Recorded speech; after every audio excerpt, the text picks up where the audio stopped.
all out them pint bottles out Granny crib. I poured so much I ain't want to live. Told money then, shit, we in the wind. I was in the hood when I clipped the bin. Since a young nigga, I've been ready. Went glass house on every Chevy. In this game, I tried plenty settings. It's all or nothing. How niggas paying. God sucker niggas keep suckers with them. One of the reasons I ain't fucking with them. Trish Tech and some more than her.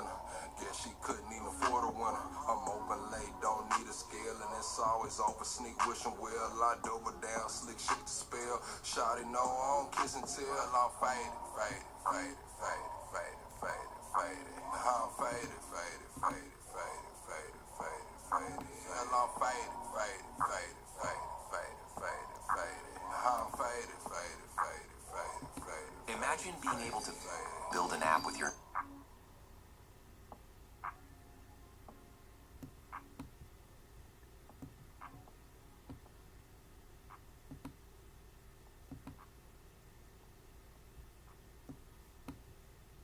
You may have seen this video.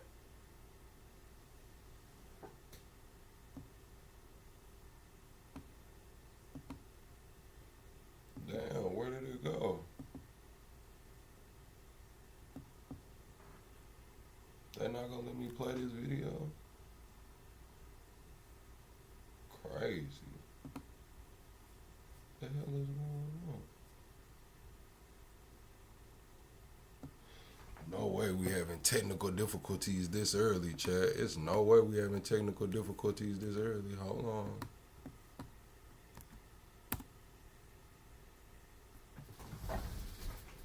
None of my clips want to pull up now. Oh, I'm dumb as hell. My bad, chat. I did that. That's me being dumb as hell.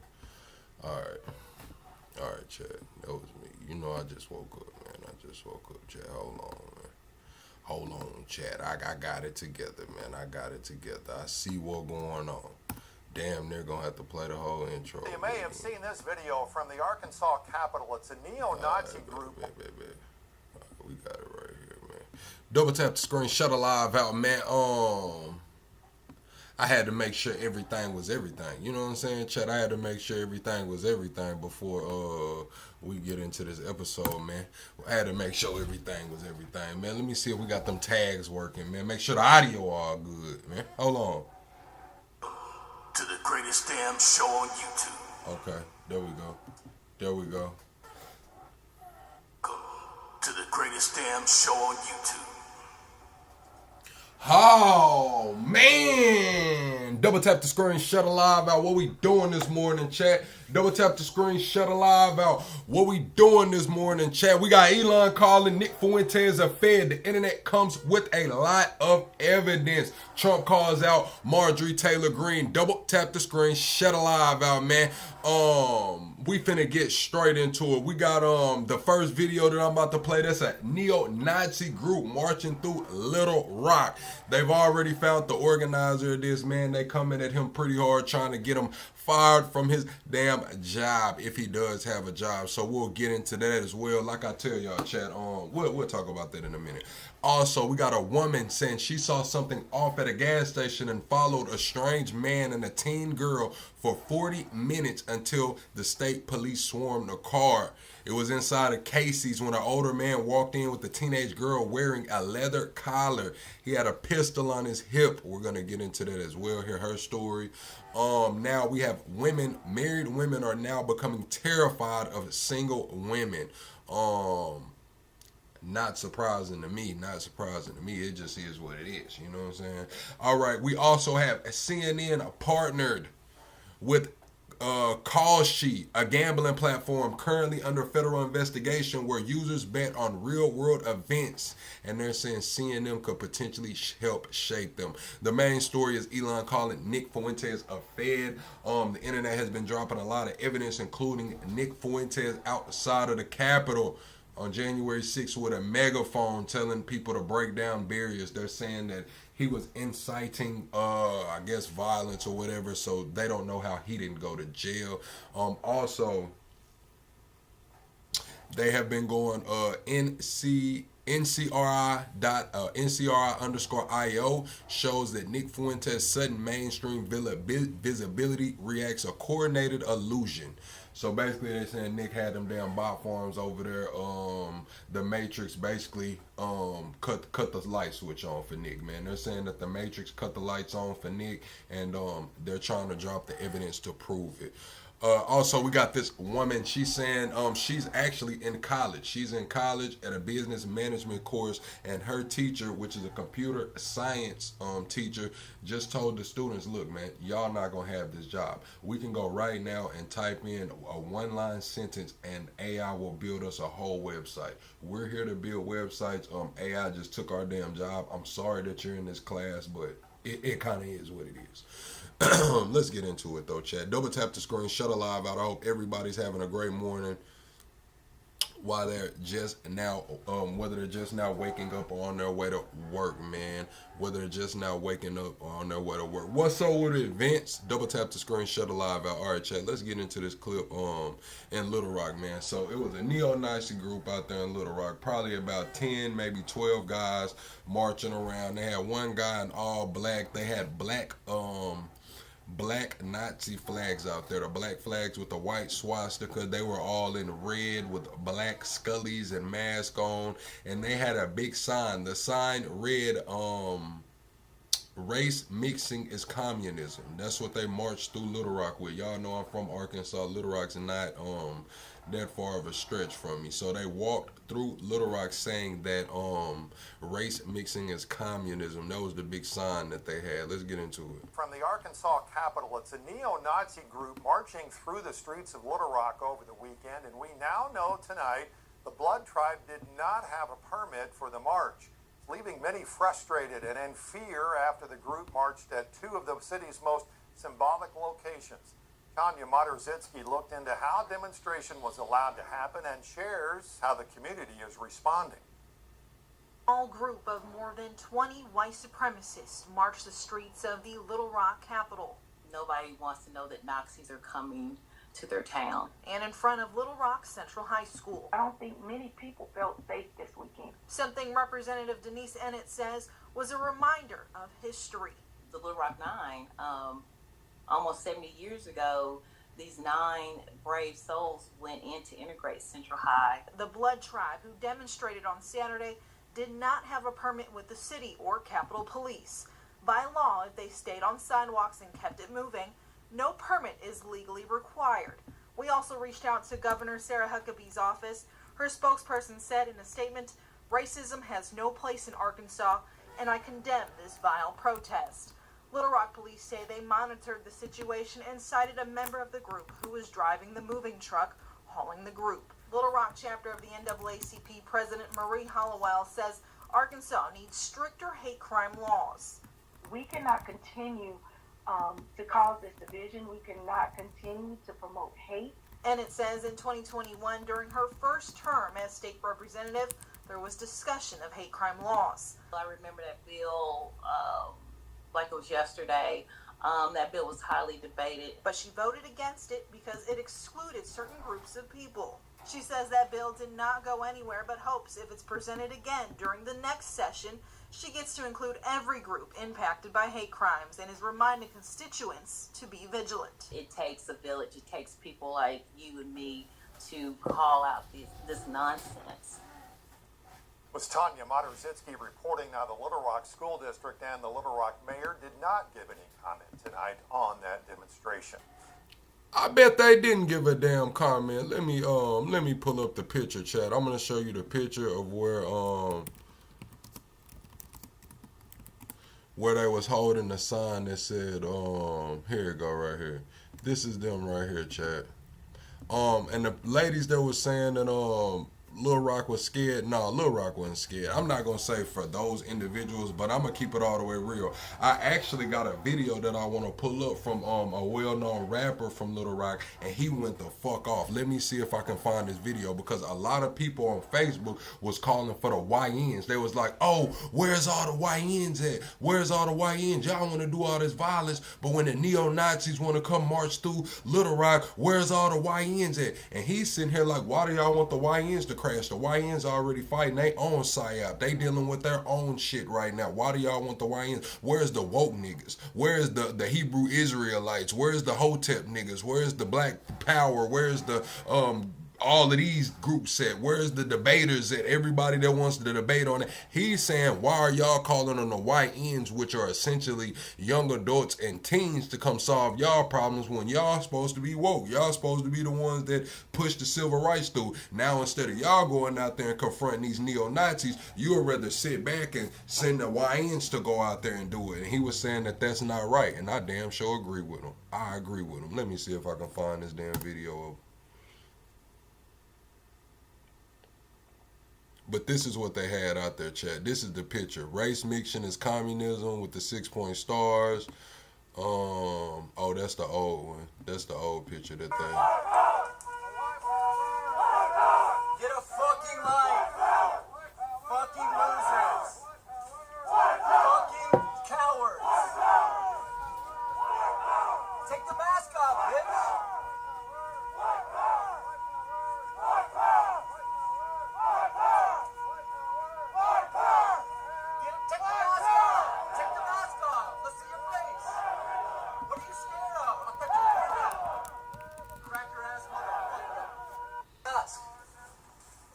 Tough guys. All right, chat. Give me a second. I'm trying to find this dude.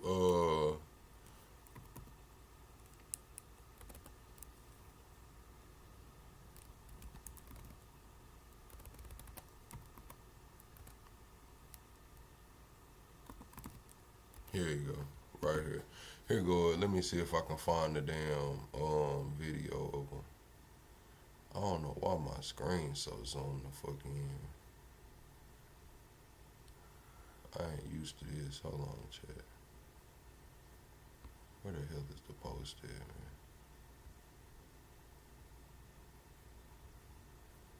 Here you go, right here.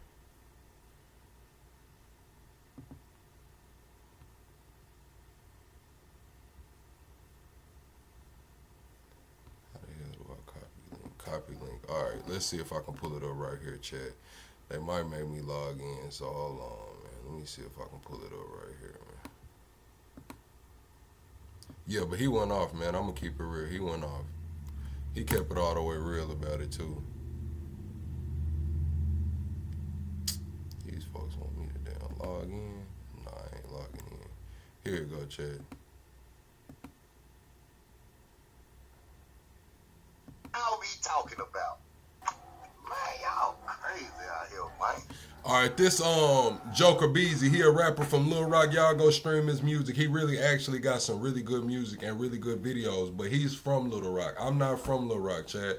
So I can speak on it because I'm from Arkansas, but as far as what's actually going on and like who's actually trying to get this situation under control in the black community, he's somebody that could speak to that. He from Little Rock, you know what I'm saying?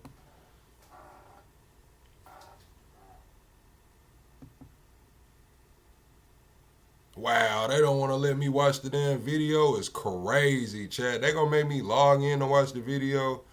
Hold the hell on, bro. It ain't no way. It ain't no way they trying to do me like that now. It ain't no way. I just had the damn video up, dude. Y'all give me a damn second, because I want y'all to hear this.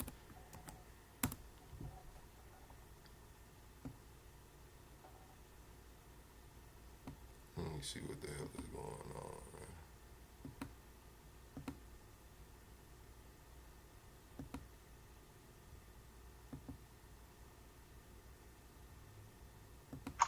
Man, y'all crazy out here, man. On this.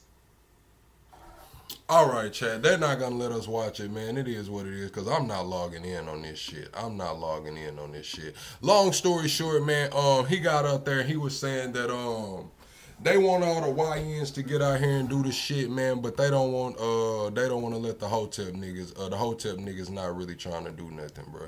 The Hotep niggas is not really trying to do nothing, man. Let's move on though. Let's move on. I'm not finna keep trying to get that damn clip to play.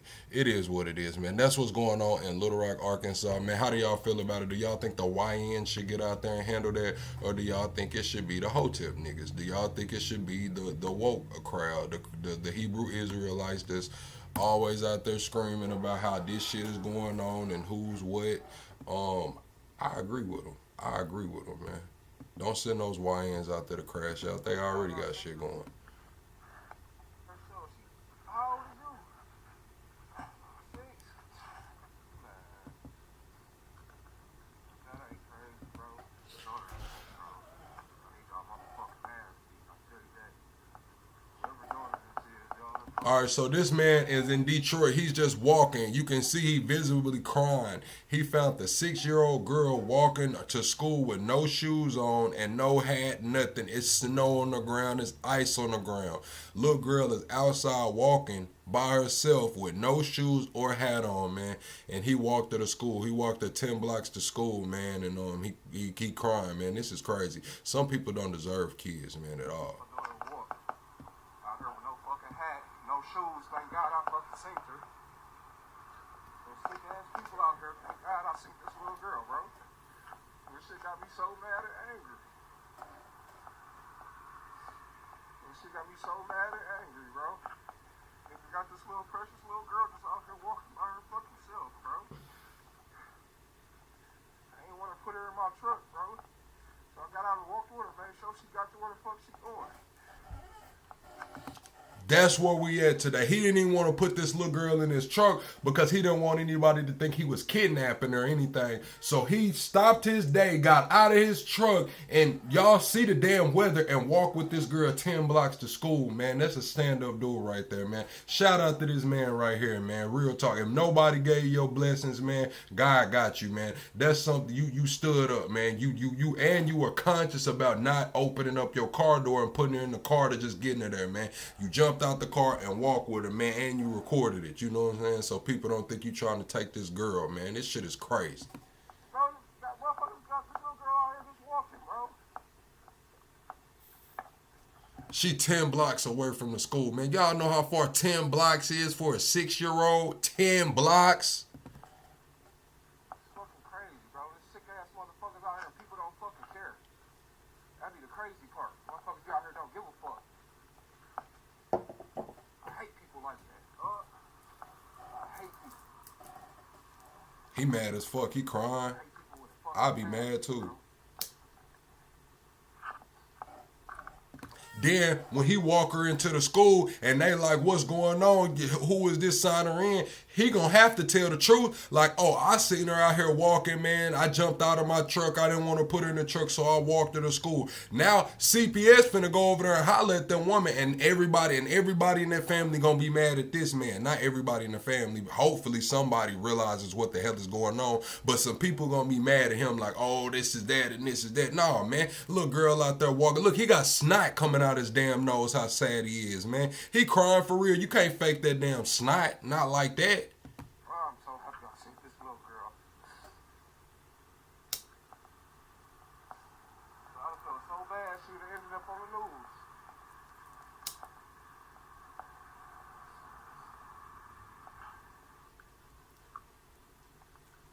I don't play about fucking kids, man. Bro, I just seen her walking, bro. She said she go to this school. I'm trying to make sure she can go to this school. I already called the police. I'm gonna see her and make sure she, because if she not, I'm going to the police though.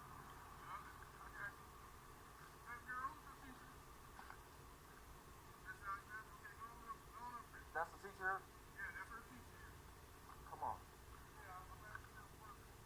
Yeah, man, because whoever fucking... That's probably the school officer. You know, they probably got a school police officer out there, and the school police officer looking at it like, who is this dude with this girl?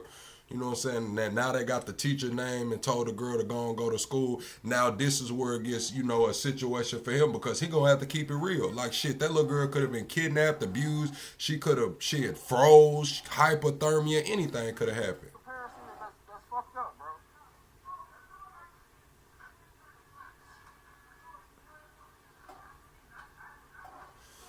Oh yeah, we do have that raffle going on. Erica, you should be able to go generate your own link. What I'm gonna do, everybody that wants to enter the tier list for inviting people to the Discord, if you invite so many people, I got one left. It's a limited edition 2024 drop plug sack shirt. It's number 3 out of 15. Only 15 were made. Whoever gets the 50 invites first gets that shirt. If you get the 50 invites after that, you won't get that shirt, but you will get a plug sack shirt. We got different tiers. Y'all get in there, look at it. But I will give you your own code where it'll say discord.com whatever Erica. So it'll be able to track it. Discord will track how many people you actually joined through your invite code.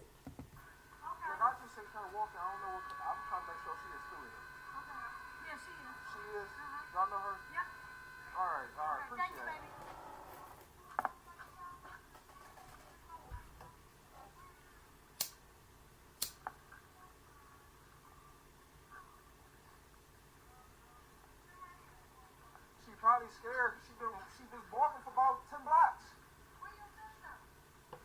She probably scared. So many people just pulled up on that little girl. I'm so happy y'all saved her. I'm so happy y'all saved her.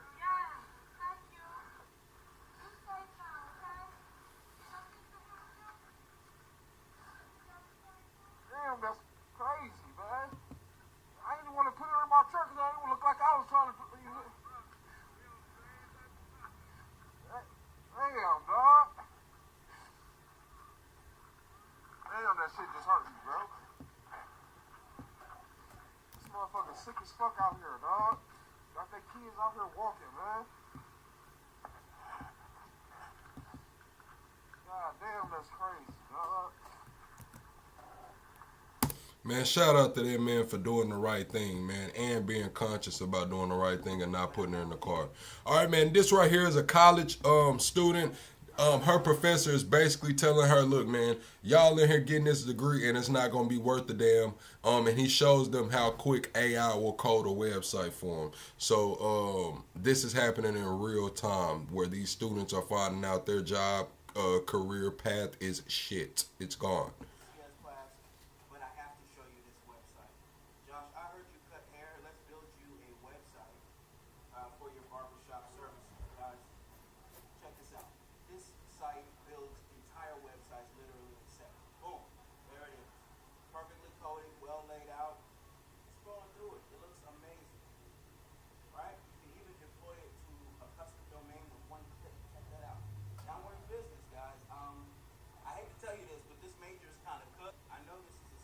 I hate to tell you this, but this major is kind of cooked.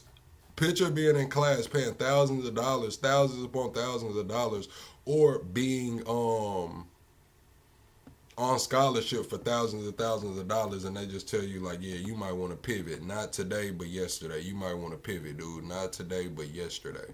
All right, this woman right here is saying that she is a married woman and she does not hang out with single women anymore. And this is becoming a trend. It's not just now becoming a trend. It's kind of been the trend, but it was kind of lost a long time ago. Like, I'm just going to be all the way honest.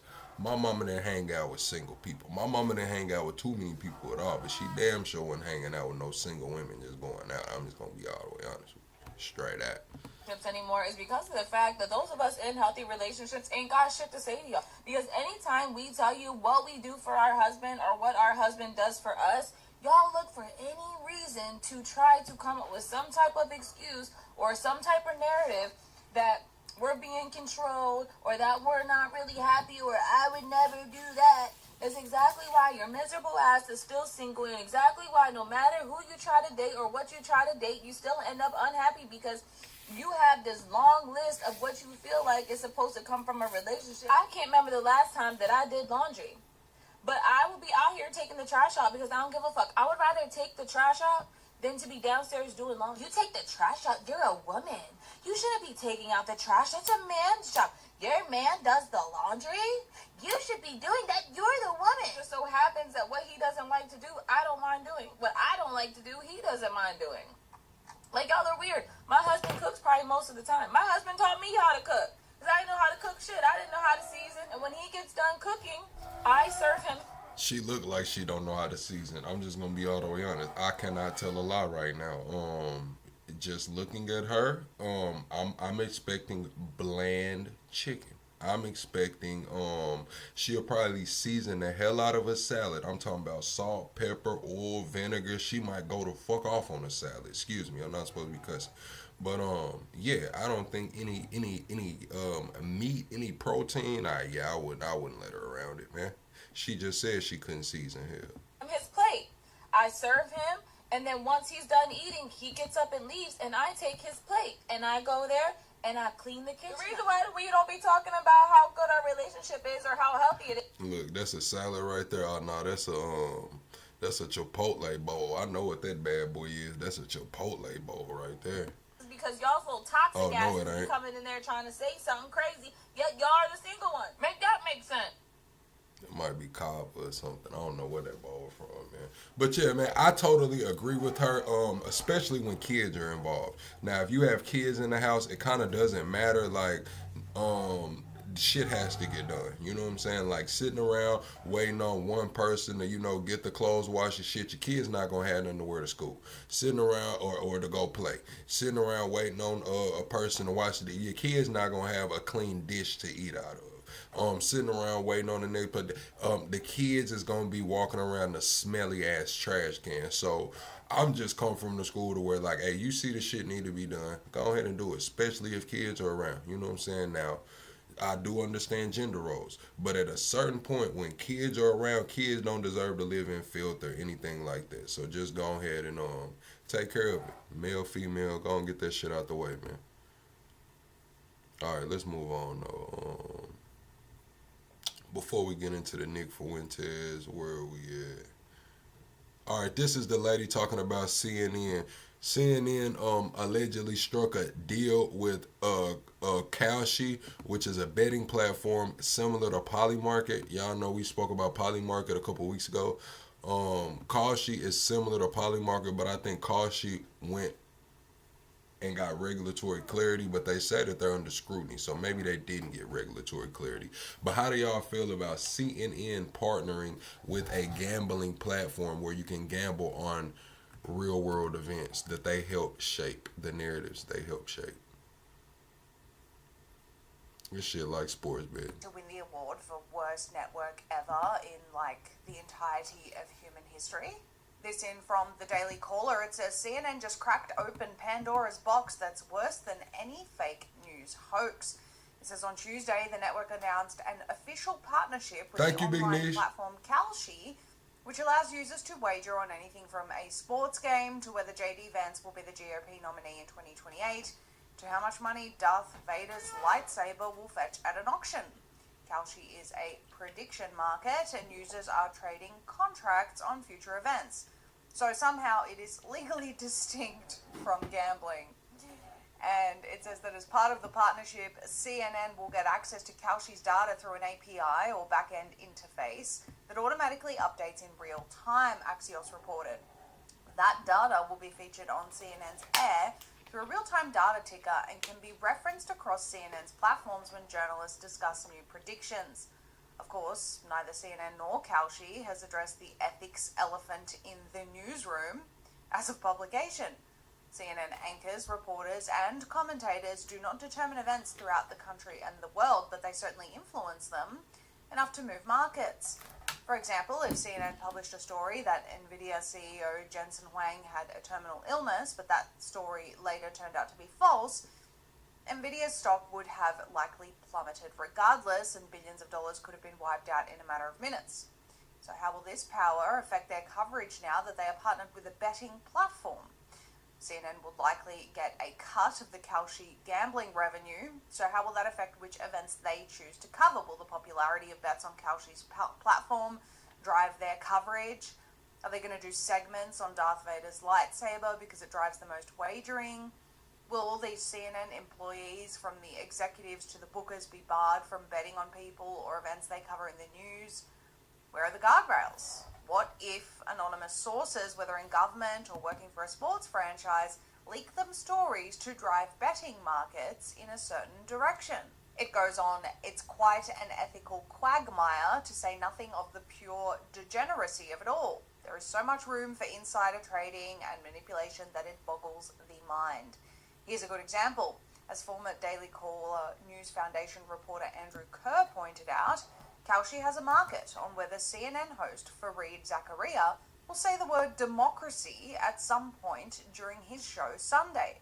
How many CNN employees are quietly wagering some... Straight up. All right, man. Let's go on in here, man. Let's go on, man. That's the news. Kalshi linked up with CNN. This shit is about to get crazy. The world is staged. The world is staged. All right, chat. Let's get into this. They're saying that China is paying surrogates, American surrogates, or American couples to have babies that are U.S. citizens, and they're immediately taken back to China. They are immediately taken back to China. I forgot what it's called. They're calling this one rental womb, but it's another thing that they call it. A new way of Is it like tourist birth, something like that? creating U.S. citizens for their intelligence services and their military. It's dangerous. Chinese couples are hiring American surrogates and having them give birth to their kids in America. Then the Chinese couple comes over after the birth, takes the kid back to China with a U.S. passport. Thousands, everybody talked about pregnant women coming to America on tourist visas and then giving birth in the United States to a child with automatic American citizenship. It was called birth tourism. Now the Chinese families are taking it a step further. In the words of Brian Entin, renting a womb. News Nation senior correspondent Brian Entin is with us now for his exclusive reporting. Brian, is this a one-off thing, or is this actually happening at scale? No, it's happened tens of thousands of times across the United States. We learned when we went out to California, Leland. We went out to look into the birth tourism scheme because there's been a lot of recent busts involving the feds, even though it's been going on for a long time.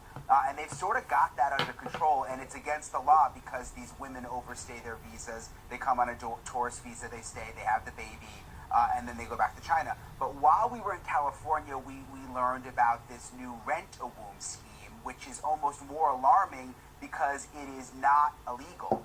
It's a loophole. This is actually one of the motels that we went into where some of the pregnant women stay. And basically with the rent-a-wombs, you've got these parents in China who spend hundreds of thousands of dollars. It's happening thousands of times. And they pay a woman in America that has the sperm and the egg from China. Inside of them, they use the American womb. The American woman gives birth to the Chinese baby, and then the baby gets the U.S. passport, but immediately goes back to China with no allegiance whatsoever to America, but is an American citizen. I spoke to the acting U.S. attorney in Los Angeles about this. They are very alarmed. Listen to this, Leland.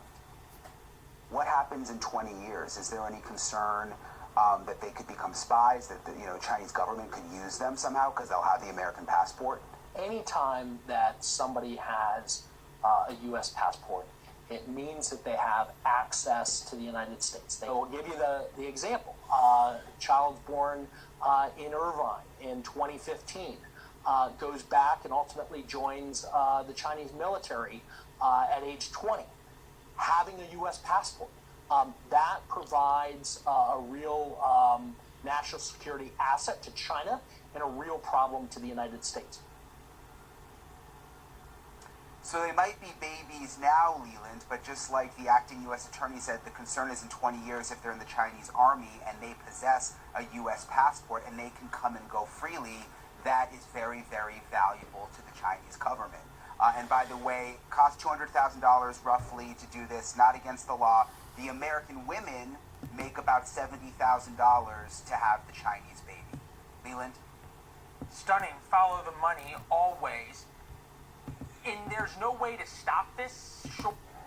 Hey, since we talking about Kalshi and poly marketing shit, man, what are the odds Trump come out and say something about this shit before Christmas? I want to take the odds that Trump is gonna come out and make a damn announcement about this shit before Christmas. This video is at about 500,000 views, man. Give it about 20, 30, I ain't even gonna say days because that'll put us after the New Year's. Man, give us about 5-10 days, man. Once this shit hit that Twitter algorithm, Elon retweeted or something, man, we're gonna hear Trump talking about it. Hey, we gotta cut out that loophole in California. Crooked Gavin Newsom is letting these Chinese babies, and they're surrogates. They're just coming over here, paying them $70,000, cost about $200,000, and they're having these babies and putting them up in motels, luxury motels, and these babies owe no allegiance to America. We have to stop it. Crooked Gavin Newsom. Of what? A law and then somehow trying to change birthright citizenship? Yeah, I mean, look, there's a couple of Congress people right now. They had a hearing up on the Hill about it last month that are very concerned. It's a loophole. The U.S. attorney is concerned, but there's no way to stop it right now. I mean, obviously, President Trump is looking into the whole birthright citizenship thing, but yeah, they're getting away with it. Yeah, and already have tens of thousands of babies. So the Chinese play the long game. They always have. Brian, thank you. Crooked Gavin Newsom. It's all a sham. Everything. Billions of dollars, just going out there. These babies aren't even staying out there. They're going back to China. These babies are going back to China. They're getting raised up into soldiers, and they have American passport. They can come and go as they please. Crooked Gavin Newsom. I knew he knew about it. He just didn't stop it. He could have stopped it a long time ago. But I have to stop it. He's not going to stop it. All right, let me stop, Chad. All right, Chad, let's get into the Nick Fuentes a little bit. Man, this is what's going on. Elon called him a fed. This all started a long time ago where Nick Fuentes had commented on one of Elon's tweets and was like ratioed and it went crazy. And so this has been going on a while. Tucker Carlson's called him a fed, but what I didn't know was Nick Fuentes was at the Capitol on January 6th with a big-ass megaphone telling people to break the barricades and didn't get in trouble for it. I didn't know that, Chad. I'm just gonna keep it real. I didn't know that. But all right, man, this is what it's saying. A new report from NCRI_IO shows that Nick Fuentes' sudden mainstream visibility reflects a coordinated illusion instead of a grassroots surge. According to NCRI, Fuentes' rise was driven by synchronized amplification networks, anonymous booster accounts, foreign engagement farms, and media ecosystem that mistook manufactured noise for genuine political momentum. The new report reveals manipulation of X's algorithm. NCRI compared early engagement on Nick Fuentes' posts with those of major influencers like Elon, Hassan, Ian Carroll, and the Omni Liberal. Somehow, Fuentes massively outperformed all of them in the first 30 minutes. Y'all see. From 5, this is 1 minute. This is the 30-minute mark over here. This is the 10-minute mark. He's outperformed them. This is the retweets per 1 million followers in the time windows. Like, he's going crazy on them. A coordinated booster network. 60% of early retweets come from accounts that repeatedly amplify multiple Fuentes posts within the same 30-minute window. 92% are anonymous, many openly identified as groupers or signal boosters. Why is my light flickering, big dog? Their feeds exist almost solely to promote him. Foreign engagement at a massive scale. Nearly half of the retweets on his most viral posts are from accounts clustered in places like India, Pakistan, Nigeria, Malaysia, and Indonesia, all of which are hubs for low-cost engagement farming. Fuentes actively directs the manipulation. NCRI documents him instructing viewers during live streams to retweet his post seconds after they drop, triggering algorithmic boost. This behavior may violate X's coordinated and authentic activity policies. The media fell for it. Between June and November 2025, 15 major outlets published 149 stories mentioning Fuentes after Charlie Kirk's assassination. The NCRI found 60% spike in high status farming, i.e. reporters suddenly describing him as more influential and politically relevant. Mainstream media thought they were tracking organic sentiment on the right. In reality, it was reacting to manufactured noise. Fuentes is an extremist entertainer with a niche following, but coordinated amplification networks have artificially pushed him into the center of national discourse. According to NCRI, the real issue isn't Fuentes, it's the fact that our media and tech ecosystems can no longer reliably distinguish organic influence from the manufactured momentum. And if one fringe figure can break through this easily, others will follow. That's what they're saying about Nick. And then Elon is the #1 tweet up under there. It said he is a Fed. Elon said he's a Fed. And that has almost 1 million views. You know what I'm saying? Elon is calling Nick Fuentes a Fed. Nick Fuentes sat down with Piers Morgan yesterday. We're going to get into that as well. It's going crazy viral right now. Piers was on Nick's ass. I caught like the first 15 minutes of it. Piers was on Nick's ass. I'm not gonna lie. So let me tell y'all my thoughts and opinions on Nick's crazy generational run. Do I think it was bot farm? Do I think it was a lot of just bot farming and shit like that? Yes. Do I think it's kind of like what Benny Johnson did when he went on his generational run? Like, do I think they had anything to do with it? No. I don't think Nick loaded up his card and bought some bots. I don't think Benny Johnson loaded up his card and bought some bots. What I think happened is, it's just they how can I say it?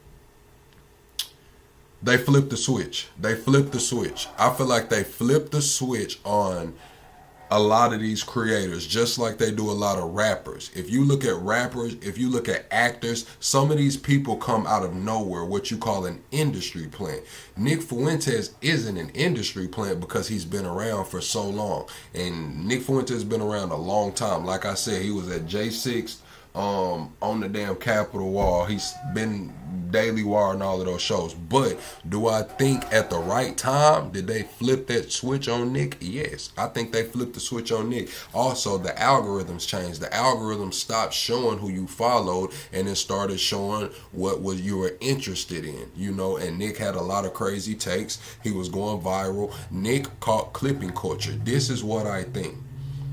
I think Nick does clipping culture better than anyone. Just being honest. If we can look at Benny Johnson has good clips for us that go viral. Anton Daniels has clips that go viral. Candace has clips that go viral. But when we talk about clipping culture, Nick's whole show is clip farming. He's figured out how to clip farm to where it doesn't even feel like he's clip farming at the time. He's working his move, if you want to be honest. Now, what comes with working his move? Yes, there are some people with very large pockets. There are some people who have networks that have incentive to push some of those messages that these creators have, whether it be a right-wing message, whether it be an anti-Semitic message, or whether it be a just doom and gloom fear message. There are different, we'll call them NGOs, networks throughout the world that have incentives to push certain narratives. And is it going to be easier to just flip the switch on somebody who already has a following, pretty much a cult following, or build up a whole new influencer that's going to get called an industry plant? We have gotten to the point to where we can pretty much filter out the fresh industry plants. Like, dude, what are you doing over here? Like, where did you come from? You know what I'm saying? Like, where, you know, like we seen that with the not the Hawk Tour girl, but what's the other girl? Bobby, with Bobby Atoff. Like, we seen she was an industry plant. Well, Ice Spice, you know, in the music game, we seen she was an industry plant. It just, you can feel it almost. And so now what they're shifting from is finding industry plants early on and bringing them up through artist development, creator development, whatever. They're going to find somebody who's already established and have some views that align with the narrative they want to push, and they're going to cut the light. They're going to flip the switch on them. They're going to get those bot farms to come through and make it to where the engagement goes crazy. And when you see when X put it to where you could see where all the countries are from, that's how they figured out a lot of these retweets is coming from Pakistan and India and all of these places, which, shit, they're pretty much have interest in what Nick is talking about. They have interest. These places that are doing a lot of this retweeting shit, they don't like Jews either, man. Let's just be honest. Nick doesn't like them. They don't like them either. So a lot of this shit can come from over there. Then we seen the SIM card setups that they just been busted. Y'all seen them where they got all the phones on the wall. The whole damn wall is full of phones. Do I think these creators are actively paying these bot farms? Probably not, but are they getting in bed with people, or do people outside have interest in bringing them to the mainstream? Of course. Like, this has been going on for a long time. People can bot you. Like, whether you're on live just chilling and know it or not, people can bot you and raid you with bots. That's where you get all of that shit, for the good, the bad, the ugly. And you couple that with the algorithms changing from social media to interest media, on top of the clipping culture, it's a different ballgame. Honestly, it's a different ballgame. Like, I got campaigns in my email right now just from doing research, chat. Like, it's campaigns in the email right now. Like, look. Let me see if I can find it. Let me go to my email. Boom. View post.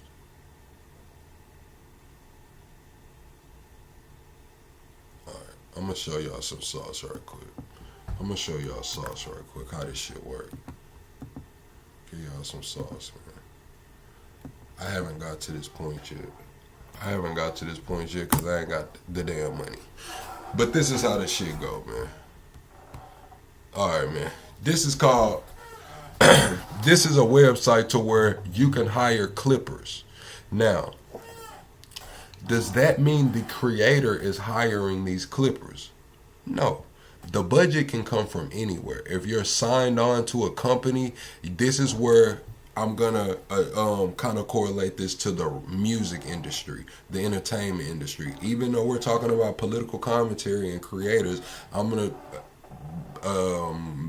drive correlations to the music industry. So you get a budget. Your label gives you a budget. They don't give you all of that money, but they know that, hey, this is going to go for quote-unquote marketing. This is going to go for exposure. This is going to go for whatever. So, yes, you can pay to get on the other platforms. That's where you get creators, cross-promoting and stuff, whether it's for free and they just cross-collab because both of their platforms are equally as influential, or if it's one lower platform paying the higher platform to cross-collab. You get that. That's part of the budget. But also, now clipping is part of the budget. You see this. Clipping culture. Create clips. Earn money. Start clipping today. So when you see these coordinated efforts of all of these clips going around everywhere, not everybody gives a fuck about it. I'm just going to be honest. A lot of these people posting these clips, quote-unquote clips of people, don't give a fuck about them. They're earning money. For every 1,000 views that quote-unquote clip that you posted gets, if they can verify that you got 1,000 views, they'll pay you like probably, I don't know, some of them is like $2 for every 1,000 views. Some of them is like $1 for every 1,000 views or whatever shit. But these people have budgets. You'll see a budget. It'll be like, okay, this creator has a budget of 100,000. They want you to go through their streams while they're live, clip out parts of their streams, and for every 1,000 views you get clipping this certain stream, we'll pay you $1. So now these people are going out and making multiple accounts. They're making 10, 15, 20 accounts, posting shorts and reels and TikToks and videos, and it's not because they care or they want to spread the message. It's because it's an active campaign going on. It's an active campaign going on. Like, this is their job. Like, that's where you get those places that have those damn 100 phones on the wall and shit. Like, they're not doing that just because they're not doing that just because shit, they want to, or they want to push a narrative. It's not just because they want to. They're getting paid. These are bot farms way in Pakistan and shit where the currency exchange rate is cheap. Their damn economy's probably going to shit, and they can come get some American dollars by using a VPN or by just sitting there with this big ass farm and shit and participating in these active campaigns. That's the sauce. So when you couple the clipping culture being prevalent, people worldwide tapping into this ecosystem to make money, coupled with Nick already had, and other creators already had, a cult-like following. Yes, the cult-like following was pretty small, tight-knit.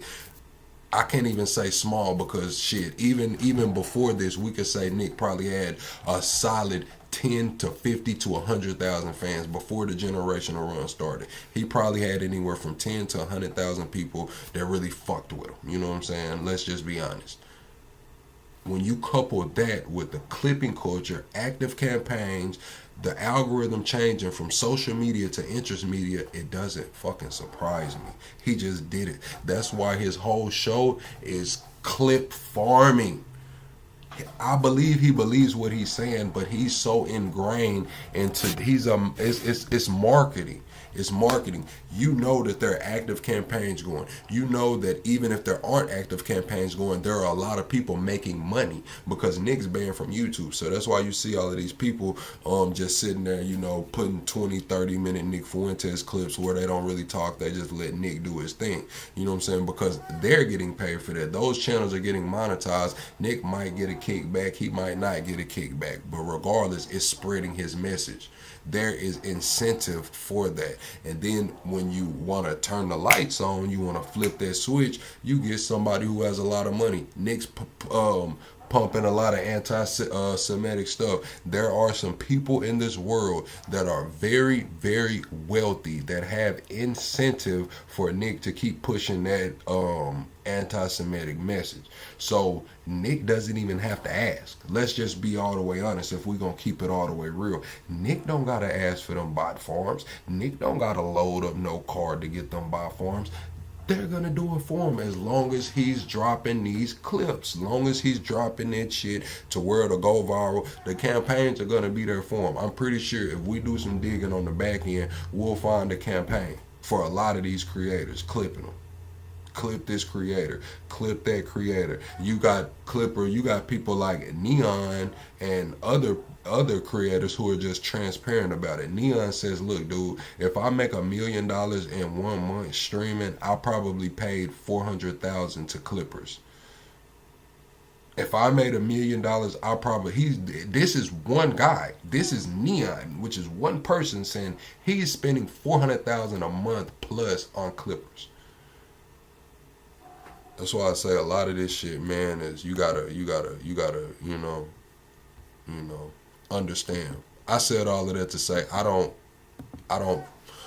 think anything's wrong with how his blow up happened. It's the same thing that happens in the music industry. It's the same thing that happens in television and all of that. It's just now it's moved to the political atmosphere. And when you got, we got to just look at the numbers. Do we think that Nike's going to offer a streamer like Castanet $500 million? $500 million.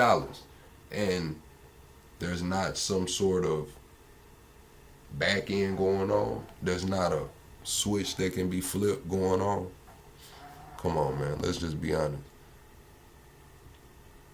All right, let's get into the Piers Morgan, man. Let's get into Piers. Piers came at Nick pretty hard yesterday. I think he came at Nick's dad too. Piers called him, when I was watching it where Piers was calling Nick's dad racist. Nick was pretty upset about that. I'm not gonna lie. I probably would have been upset too.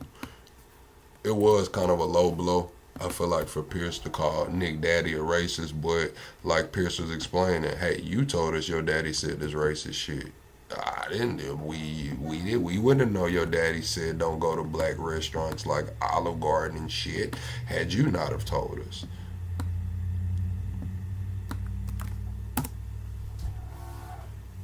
Provisions inside of Catholic doc. I think we We talked about doing it during A24 a few years ago, but you've talked a lot about me with the panel, and now you've extended the in favor of Israel. That's first. But second, I would say he is right. Personas, and I think that everybody understands this on some level. On my show, I make jokes and I use rhetoric and I'm hyperbolic because for a long time I had an audience that was small on these like dissident platforms. I was on D Live for many years. A lot of people don't even know what that is, and so I had a small following, and we had sort of like an in-group sense of humor and memes and things like that. And you talk about it one way on a freewheeling live stream when I'm by myself and I'm ranting and we make jokes and we play devil's advocate, we play with different positions. But then when you sit down in an interview like this one and people ask me a good faith question, what do you actually believe? Well, then I clarify and I say, well, here I'm not joking, here I'm not being hyperbolic, I'm not being rhetorical. I'll tell you precisely what I believe. As far as this idea that I'm going to get power and then turn into Hitler, that just sounds totally insane to me. I'll be honest. It just sounds insane. Do you have aspirations for political power? Not really. I think that if I wanted to run for office, I wouldn't say a lot of the things that I say. I don't know that a lot of people would vote for me. I tend to offend everybody, even a lot of people that like me. So no, I'm a truth teller. I like to tell the truth. I like to do my live stream. Who is Nick Fuentes? Tell me about your upbringing. I know you grew up in the suburbs of Chicago. Tell me about your early years. Or early how? Like my childhood or a little bit later? Yeah, your childhood, yeah. Well, I grew up in the suburbs of Chicago in LaGrange Park, as you say. My parents are ethnics. My father's half Mexican, half Irish. My mother's Italian. And they both came from a pretty rough upbringing themselves. They both were raised by others, not because of divorce, but because both of their fathers had died. They endured a lot of dysfunction, and I think that's one of the reasons they came together and they related to each other, and they wanted to create a normal upbringing for their children. They wanted to have a normal family life, and so they moved out to LaGrange Park away from the city, and they raised me and my sister and really put us first. I think that's a big reason why I tend to have a lot of these family values or Christian values. My mother quit her job and stayed at home to raise us. And so I have a very close relationship with my parents, with my sister. We're a very tight family. And we grew up in a pretty idyllic town. And maybe we can sort of get into a conversation about politics from this. I loved my upbringing. My mom stayed at home. My dad was working. We're in a mostly white suburb in Chicago. I was maybe half Catholic, half Protestant. It was a baseball town. I played baseball for many years. In Chicago, we love our hot dogs. We have our baseball parade and get a hot dog. And so I love where I came from. Now, XYT and Warrior, I see what y'all are saying. I just wasn't going to stop the show to address it, but I've been in digital assets since like 2017. I really mainly only hold utility coins. The XRP Hedera's, a little bit of Stellar Lumens, Quant, little ETH, Bitcoin. But most of the time, I just stay into the utility crypto. I love the city. It's a working class city. I love the people here. They're very good, humble, down to earth, decent people. And I guess I had my political, not to jump ahead, but this is a big part of where my political awakening came from. I sort of left this bubble, if you could call it that. When I went to college in 2016, I went to Boston University, and I read a lot of things online, and I realized the country does not look like LaGrange Park. It doesn't look like Western Springs or Hinsdale or Elmhurst. It looks very different. The country's undergoing a radical transformation because of immigration. And so I saw that, and I said, this is not really a desirable change. I don't like the south side of Chicago or the west side, or certain parts of Boston, as much as I like where I came from. And I guess that's what made me an American nationalist. I said, I want to preserve my home and the things that are familiar to me and the things I like about my home, what makes it America. So that's a little bit about my background. I don't know where you want to go with that, but well, I suppose my first obvious question is, were your parents immigrants to the United States, or were their parents, or were their grandparents? In other words, at some stage, I presume, there there were immigrants in your family who came to the U.S. Is that correct?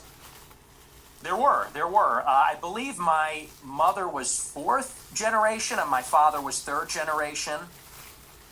Ancestors came here on my mom's side in the 1860s, I believe. The first wave of Italian immigration. My father's ancestors, I think they came around at the turn of the century in 1900.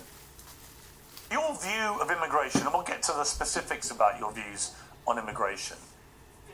Are they not affected at all by the fact that if it wasn't for immigration, you wouldn't exist as an American? Shit! Well, I would certainly exist, but like you said, maybe not as an American. Certainly that's influenced in some measure. But I think that the kind of immigration that we had for a long time in the country, it's different than the immigration that we have now. And let's just say for openers, it's different immigrants. They're coming from a different place, with a different culture, a different religion. It's not the same as it was. So first, you have a qualitative difference. My ancestors, for the most part, I have 3... See, that's the damn problem right there, man. I couldn't let that comment ride. That might be one of the damn problems. Kids sound like a bad plan until 40s, really is what I'm saying. Adoption would be a great option at that point. Man, listen. Listen. Now, if you want to adopt. But if you trying to wait to have a natural birth till you 40, hell, they say 42 is damn near the cutoff. That's the problem. That's why our birth rates are declining. We need to do something, man. That's why man, listen, all right. Everybody want to live life and have fun and shit. I tried to wait till 30 to have my kids. My kids were born when I was 28, though. European grandparents from Ireland and Italy, one from Mexico. They came from Europe. They came from a society where there's a common ancestry, there's a common religion, common civilization. The people that have come in since 65, thank you, Anonymous. They're coming from China, India, the Northern Triangle, Mexico, Venezuela. And so first, they're just different people. Secondly, it's a quantitative difference. There's way more, and it's an unceasing, increasing wave. For the first 3 or 4 waves of immigration, you would have a major influx of immigrants and then it would stop. And then you'd have another wave and then it would stop. This one, it just keeps going up for 35 years. And it's too many. So that's really where I would draw the distinction between maybe where I originate from. I would even just simply call that immigration. What this is an invasion. It's a completely different policy. But you mentioned Mexico in that list, and your father is. Man, we talking about man. Listen, chat. When I make it, man, when this shit really pop off, man, I'm gonna be like Benny Johnson, man. I'm gonna have a bunch of kids, man. Y'all gonna see my kids every day on here when I can hire enough security and shit. I'm gonna have like 10 kids, man. Y'all gonna see their ass all the time. As soon as I can hire enough security, man, just wait. I'm gonna have a bunch of kids, man. So, yeah, I mean, by your criteria, part of the invasion would include your father, presumably, and his immediate descendants who came from Mexico. Not really true, because when my father's ancestors came here, it was a small fraction of the total immigrants that came from Mexico. I have a belief that we should have 0 immigrants forever, or even 0 immigrants from non-white countries. But you have to draw the distinction. My father's father, he was here in the 40s and 50s. It was his parents, or I believe either his parents or grandparents, that came here even earlier. Up until 1965, 90% of the immigrants were coming from Europe. I have no problem with that. If we have 10% of them coming from Mexico or Latin America, maybe that's reasonable, but that's not what it is now. Now you've got 10 million illegals in 4 years under Joe Biden, and you got millions more legal immigrants from China, India, Venezuela, El Salvador, and it's so many with no break for assimilation, and they're all from non-white countries. It's transforming what America is. And again, that's the distinction. That's what makes it unacceptable. I always believe everybody's a product of their environment. Right? I've interviewed thousands of people. I mean, maybe 3,000, 4,000, 5,000 people from all different walks of life. But the one common theme I would say is everyone's a product of their environment. This way he finna call. I was reading some stuff about you. This where he finna call Nick Daddy a racist, man. This shit crazy, man. I'm not gonna lie, bro. Now, Pierce made a good argument. He like, look, I wouldn't be asking if your daddy was racist if you hadn't came out and said the racist shit you said your dad told you. So who was wrong in this situation? Is Pierce wrong for alluding to the fact that Nick's daddy is racist, but he did ask him like, hey, was your dad a racist? Or is it Nick's fault for saying that, hey, my dad used to say shit like, don't go to Olive Garden, that's where the niggas hang out? In the last few days, there was an episode of your podcast where you talked about your father, Nick did Bill say he was Fuentes, racist, though. and how he wouldn't take the family, including you, to certain restaurants because he believed they were associated with... Yeah, Nick is racist. He gonna tell Pierce Morgan in here that he racist. He gonna tell Pierce like, yeah, I'm racist. Well, at first he was like, well, I'll accept that. You know what I'm saying? Like, he don't want to just come out and be like, I'm racist. He'll be like, well, that, I'll accept you calling me racist. You know what I'm saying? Like, that's how they get around it. You know what I'm saying? They don't want to be like, hey, I'm racist. They be like, it is what it is. Call me what you want. It's one of those. Call me what you want. It's a little, it leaves room for a little plausible deniability. Now, when you come out and be like, no, I'm racist. You know what I'm saying? It's a little different than, call me what you want. With African Americans. We would be deciding where to go to eat, you said. What are we going to do for dinner tonight? It was a running joke. Me and my sister would say Applebee's, and my dad would say we would never eat at Applebee's. Not in a million years should you be caught dead, Fuentes said about Applebee's. Go to a different restaurant, a local restaurant. No Applebee's, no Red Lobster. That is commonly known as black fare. And you also shared another story about your family and restaurants. It said, before me and my sister were born, my family had a saying about Olive Garden that contains the N-word that we're not allowed to say. So my question, based on that anecdote that you say on your own podcast, is do you think you grew up in a racist environment, that your father was inherently racist, and that thought process moved to you? Say it's a new low. I've been attacked for being a racist many times, but to attack my father, to attack my... What's up, Content, man? Right now we talking about, is Nick Fuentes a Fed? Elon called him a Fed. Tucker Carlson's called him a Fed. I forgot to play out a clip where he was on the damn steps on January 6th with the megaphone telling everybody to break the barricades and shit. So everybody's calling him a Fed. They've went through his Twitter analytics and YouTube analytics and say he's been bot farming and shit like that. So I took a whole 15 minutes to explain the bot farming shit. Like, I don't think he's actively doing it on his own. I think that there are bot farms potentially, and I think that there are people with money and incentive to push his message out there, whether, because they said a lot of his engagement was from Pakistan, Iran, all of that, and accounts that are known to only post his shit. And I said that's part of the clipping culture. So I went and broke it down. I showed everybody, like, look, man, a lot of these people don't even care about the messages that they're posting or the clips that they're posting. It's actual campaigns out. Like, shit, when you get 1,000 views, you make $1, you make $2 or whatever. So these people are creating hundreds of accounts, hooking them all up to post these shit so they can cash in on those rewards. It's not about the message. It's really about cashing in on those rewards a lot of time.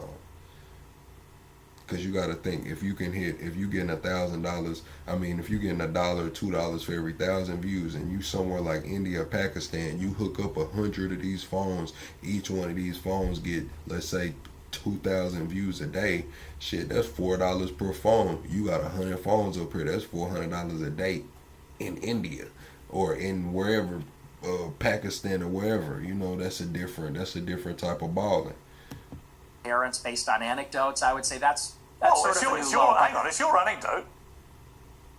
But he's not here to defend himself. You are. And my parents are. You told the story. And I will. And I'll I'm not trying to ambush you. As I said at the start, Nick, to be clear. No, it's not an ambush. Nick, to be clear, I'm not ambushing you. I'm literally reading an anecdote that you revealed on your podcast. It's you that's put it in the public domain. I know. I'm simply asking you whether my assessment of that, which is that your father didn't want to take you to certain restaurants because of what you refer to as, they were commonly known as black fare, whether that attitude to African Americans in that instance permeated to you. It's a reasonable question. Yeah, no, like I said, I think everybody knows what that is, but I'll address it. I'll engage with it, and I'll defend my father from the charge of racism. Sure. No, my parents are not racist. The reason it works so effectively now is because we went from social media where people followed the person to interest media where people follow the topic. So when you can get that kind of visibility, especially if you running a campaign, I've seen some of these campaigns on these places, on these sites, be $200,000, $200,000 paying out like $1.50 or $2.50 for every 1,000 views, and it's like a $250,000 campaign. So think about all of the posts that they say didn't make the goal, or the post that they say, oh, you cheated to make it. This is still all visibility. This is still, when you swipe up, you see it. Every now and then you swipe up, you see it, but it's being flooded so much that it's hitting the algorithm, and that's where you get the hashtags that carry, because now everybody's hashtagging and everybody's doing it. It's a controlled effort. It's just like the music industry used to be. It's just like the music industry used to be, man. When you get in that car and you listening to the radio, how many times do you hear the hottest song out? Every hour they're gonna play that song 4 to 5 times per hour. Every third song you gonna hear that song again. Same damn thing, just took on a different look. And they've never been racist. I'll tell you about my parents. They used to have a school in Chicago in the South Loop where they instructed people on how to shoot firearms. It was a security school, and most of the clients were black. And I believe actually one of their clients was Larry Hoover's son at one point, sort of a funny story. And so most of their clients would come in from the south side of Chicago. She grew up in the projects in the city. And so my family, being in Chicago, being ethnics, being Italian, Irish, Mexican, in the west side on Taylor Street. All right, I'm gonna quit stopping and we're gonna watch it for a minute. But another reason that it works so well for creators like Benny Johnson or creators like Nick and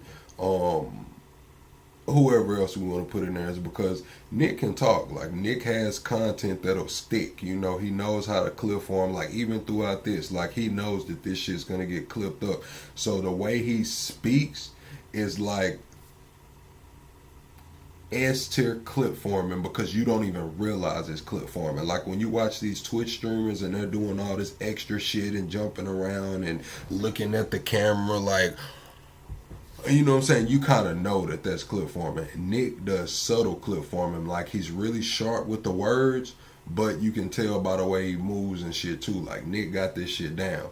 Benny Johnson, his works because of his access, you know what I'm saying? Like, he has access to all of these people that wanted to come on and talk to him. He has access to the White House. He has access to, you know, Trump and his cabinet and shit like this. So it worked for Benny because of access. You know, not everybody, they can flip the switch for you and it just doesn't stick. You have to have something else going on as well.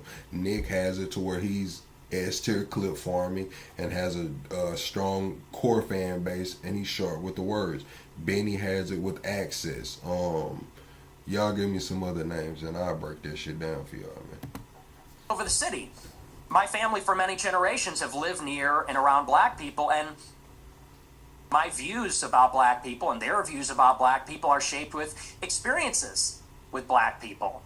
And what they will tell you, what my parents would say if they were here, is that for many, many years, the older generations of black people, respectful, very humble, very decent. In fact, my grandma used to have an anecdote.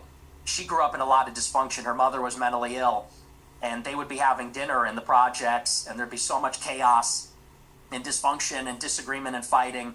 And she would look across the way out the window at a black family in the other apartment, and they'd be holding hands around the table saying grace. And this is sort of the culture that used to prevail. What you have in the city is that there's no accountability for the black people. And now Chicago has become a complete dump because these teenagers go out and they take over the city. Oh, Chad, yeah, double tap the screen for me. I know we just hanging out, chill stream this morning, but double tap the screen for me, share the live out. Did y'all see that they're trying to say it's a creator? I pulled the clip for us. I meant to watch it. But it's a guy who called the police department or sheriff's office where Tim Pool, you remember they said his shit got shot up. They called the sheriff's department, and the sheriff's department said they ain't got no record of it. Now I don't know if the sheriff's department was supposed to say, hey, we can't really talk about it, but they said they ain't got no record of it. They call them teen takeovers. That's where you get that S-tier clip from him. I just seen Corey SSG, the streamer that used to go viral way back.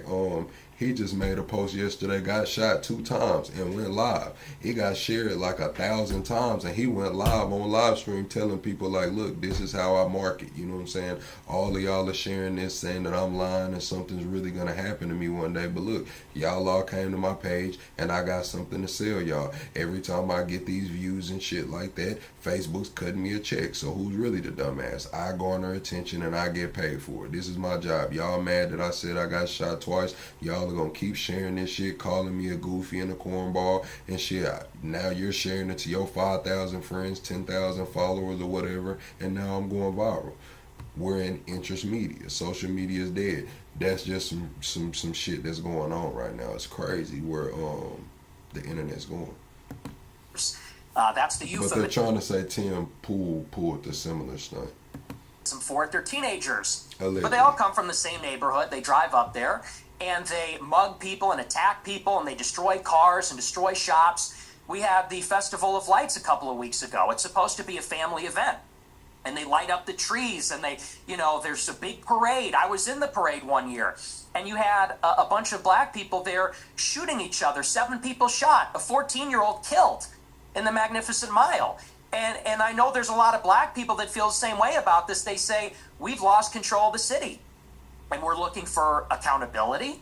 We have a lot of black people that are always outraged about racism, outraged about attitudes from white people, but they're never ashamed of some of these behaviors, never ashamed of some of the things that go on. And that's why I think there's a lot of negative attitudes these days. And so, again, I think those attitudes, you say I'm a product of my environment. I am, and so are my parents and my grandparents. Unlike you, because you're not even American, in Chicago, we have to live in a big, diverse city where there's a lot of different kinds of people.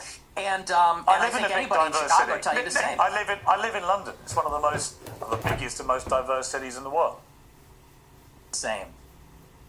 See, it's a big, diverse city. The only difference is we don't have the gun violence because we don't have guns. That's a whole different story. I don't want to get into that with you.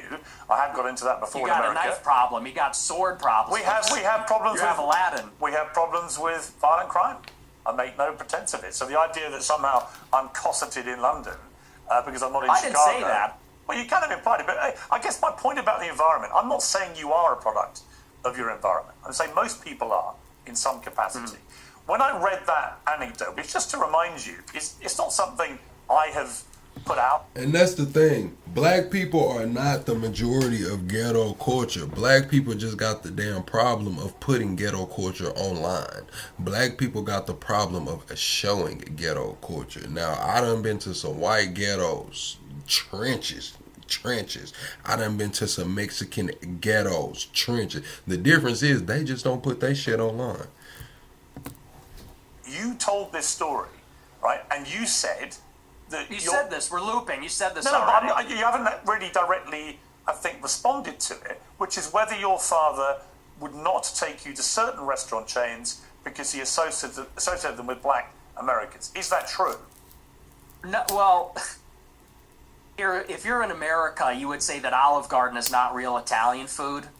Applebee's, TGI Fridays, and stuff is a load of crap. My dad was just a food snob, but no, it's got nothing to do with that.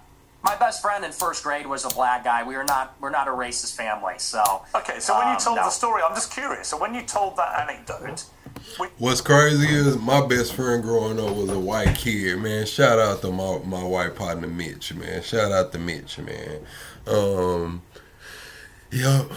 Mitch was my white partner. He used to ride his bike like 2 miles, man, 2.5 miles to come to my crib, man, and like probably like what grade we was in, like, man, we was young, like 3rd, 4th grade, 5th grade maybe, man. But yeah, man, one of my best friends when I was growing up was a white dude, man. I need to give him a call, man, see how you doing.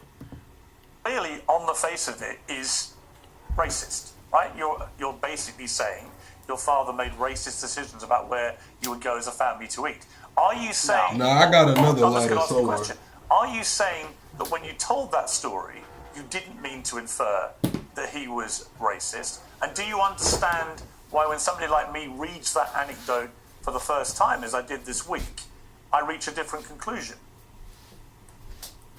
What you're doing, which is a sort of making of a murderer. How did he become racist? Well, his father didn't eat an Olive Garden because he said that's not real Italian food. Hang on, can I? What's with the interruptions? Can I explain? I'm literally reminding you of something you said on your show, which led me to conclude a certain thing. If I'm wrong, tell me. Yeah, it was said in jest as a humorous anecdote, and now you're trying to spin it into a narrative, which is his parents are racist. He comes from a long line of racists. And I think everybody knows my parents are boomers. And these people well, you're a boomer, I guess, too, in a way. You said there's no credible evidence Nick is a Fed. Yeah, it's all speculation. They just want to know how he was up there on the damn stairs telling people to break down the barricades and take over the Capitol and then go to jail with everybody else. That's about it. Right, you were born. And how the bot farms and the coordinated effort when they, flip the switch on them, shit, it is what it is. I explained that like 3 times already. I don't got no problem with them flipping the switch on Nick, man. Because if they flip the switch and it doesn't stick, it doesn't stick. They flip the switch on a lot of people and the shit just doesn't stick, Nick, they flipped the switch on Nick. Shit stuck. Who flipped the switch? Who's to say? It's a lot of money rolling around. The things that Nick talks about, there's a lot of incentive per topic. The racism shit, there's a lot of money behind that. A lot of people will be willing to put money behind that. The anti-Semitism, that a lot of people will be willing to put money behind that. So Nick doesn't even have to have conversations with these people. He doesn't have to take money from these people or not. It's all can be third party. They can flip the switch, call the bot farms to retweet, share all of this shit. Why? Because whoever has the money. Let's say if you had $100 million, he'd be like, well, I got $100 million. I can, spend $500,000 to shit, flip the switch on Nick Fuentes, flip the switch on any one of these creators. What, 19? Yeah, so you're a boomer also. Or maybe you're a Gen Xer, I suppose. That's where we get to these creators, like how they say Candace was taking money from Qatar, or Officer Tatum is taking money from Israel or whatever. Like, we have to understand that when we look at it like the music industry, it doesn't always have to be a cash incentive. They're not always going to put the money in your hand. What they can do is pipe you up. We're going to, instead of us giving you that $7,000, or instead of us giving you the $500,000, we're going to pipe you up. We're going to sit back and let you push the narrative. We're going to put $500,000 in marketing dollars overseas for you. $7,000 in marketing dollars overseas. What's that going to do? That's going to get you hot in the streets, and you're going to get booked for interviews. So instead of me giving you that $500,000, we're going to pipe you up to where you can make your own $500,000 and it looks organic. That's how a lot of this shit is going, man. If y'all can read between the lines, you can kind of see what's going on. It doesn't always have to be they put the money in their hand. Music artists will sign $1 million deal. They'll probably get $100,000 cash, and the rest will go towards marketing. Shit like that, making the album, shooting the videos, doing all of that. Well, these creators have really low budgets. They're in a regular studio, a room with some lights and a camera that's probably already paid for. So they don't need a lot of that budget that would go to buying equipment, doing all of that. That budget can go elsewhere. That budget can go into piping them up to clippers. That budget that would go to all of this production and having all of these people, man, we see how we've streamlined production and shit like this, man. I know my shit's not the best yet, but it is what it is, man. Streamline production, all of their production budget goes to either marketing now or clippers. The clippers are taking the production budget now. Sort of on the cost. But it's a humorous anecdote. These are kind of the attitudes of baby boomers in society, but you're trying to spin it into a narrative, which is you're a product of your environment. Your dad's racist because of this joke. Now you're a racist, and I don't think that's a fair characterization. Okay. people can make their own minds up. They can go back and listen to you say it. I mean, the beauty of what I'm going to talk to you about in this interview is that almost all of it is just going to be reminding you what you have said and asking you what you meant. Your position about that story is that it was a joke, okay? I want to come... That's the thing, John. Like, when we talk about low IQ people, I took an IQ test a few weeks ago. Well, probably about a month and a half ago now. But my IQ was, it was pretty, it was above average. I wasn't no damn genius, but it was well above average. That's gonna be a conversation of the past with Neuralink. Like, they're commercializing Neuralink right now. China says by 2032 they'll have 50 million workers hooked up to some sort of system like Neuralink. Elon and they are already projecting to have 100,000 to 1 million people hooked up by 2028. Where is that IQ shit gonna go then? Because everybody that's talking about this with the Neuralink, everyone who hooks up instantly has 200 plus IQ. So this IQ situation is damn near about to be a problem of the past. That's what I was telling y'all the other night. When Neuralink came, that was the last invention that matters. That was the last invention that truly matters. Everything else will be maintenance. Maintenance. You can download skills. You can download information. You can think and react on a video game. You're instantly, you just piped up. You piped up. Come to something else you said. This is where you talk about Jews, women, and blacks. Let's just take a listen. They're always coming up with, no, it's not the Jews. No, it's not women. No, it's not blacks. It's actually really complicated. No, it fucking isn't at all. Jews are running society, women need to shut the fuck up, blacks need to be imprisoned for the most part. That's the clipping I'm talking about. Like, the way he said that so effortlessly, like, y'all, if you don't know, you wouldn't know he was clip farming. Does he believe this?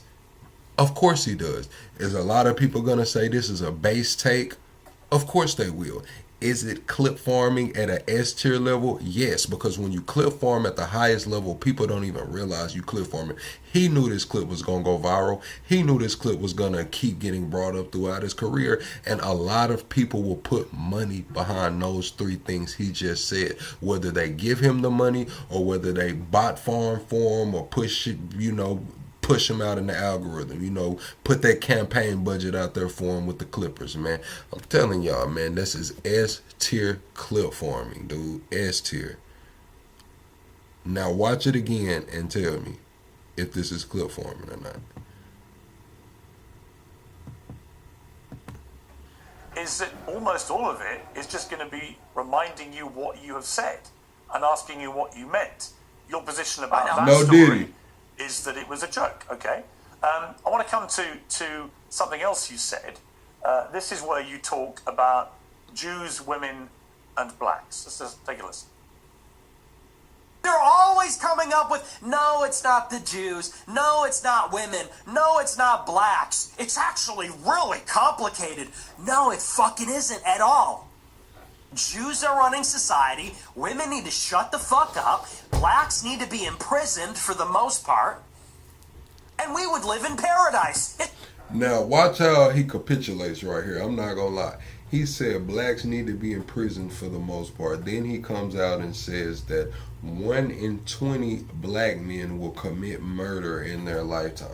So he says he was talking about those people. So if 1 in 20 is supposed to be in prison, why did you say majority of blacks? That's not, you said 1 in 20 black men will commit a murder, which Pierce kind of fact checked him on that statistic as well. But he said 1 in 20 black men. So that just took out the women and children. So, and it's still 19 other black men that's not going to do it. So where is the majority coming from? Shouldn't the majority be like, I don't know, Chad. I don't know. But he capitulated, man. I ain't gonna lie. He capitulated. It's that simple. Okay. Let's clarify what you meant there. All true. That's 100% true. Everything I said in that clip is true. including that blacks need to be imprisoned for the most part. Yeah. Yes. All of them? No, for the most part. What does the most part mean? What percentage of American blacks would you like to see in prison? Whatever the percentages of the murderers. I think it's 1 in 20 black men will commit a murder in their lifetime. So maybe let's say that, 5%. Oh, so you're talking about black people who murder people? Oh, absolutely, yeah. But you didn't say that. You just said blacks need to be imprisoned for the most part. You didn't clarify that you were talking about black murderers. Right. No, you're right. That's a good addition to that. That's a great point. Do you think it's funny, or? I do. I think it's hilarious. I think it's totally true. Do you think a black American would find it funny? You think that blacks should be imprisoned for the most part? Blacks are my biggest fans. I get high fives all the time. They say, Nick Fuentes, I love your show. They agree with me. And you want to know why? Here's the difference. Black people are the most victimized by other black people. You think black people want to live in the hood and the ghetto and get shot all the time? That's what happens in the south side of Chicago. You should come here. I'll take you there. We could go to Garfield Park. My son went to Chicago University for a year, actually, several years ago. Bubble. That's a bubble. You think you're in Chicago and Hyde Park? You don't know Chicago. Go a little bit west. See what it's like over there. And I'll tell you, black people agree with me because they're tired of it too. And maybe not most of them, but a lot of them agree with what I say about that because they know how it is. That's why the first thing they do when they make a little bit of money is they go and leave to another neighborhood. Okay, so what was just remind me again, the percentage of black commit murder in America. What was the percentage you gave me? It's 1 in 20. 1 in 20. It's 1 in 100. No, it's 1 in 20. No. 100 black US men commit murder.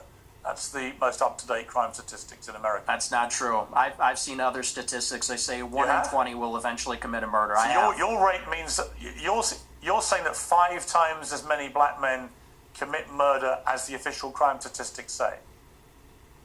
There's a report, I believe, on X by Data Hazard. I'll have to go and double check that for you. But yes, there's some pretty shocking evidence. Yeah, this is the thing. It's kind of like what the lead attorney said to Pearl. It's like, okay, so what are the statistics on the white guys that commit murder? What are the statistics on the other ethnic groups that commit murder?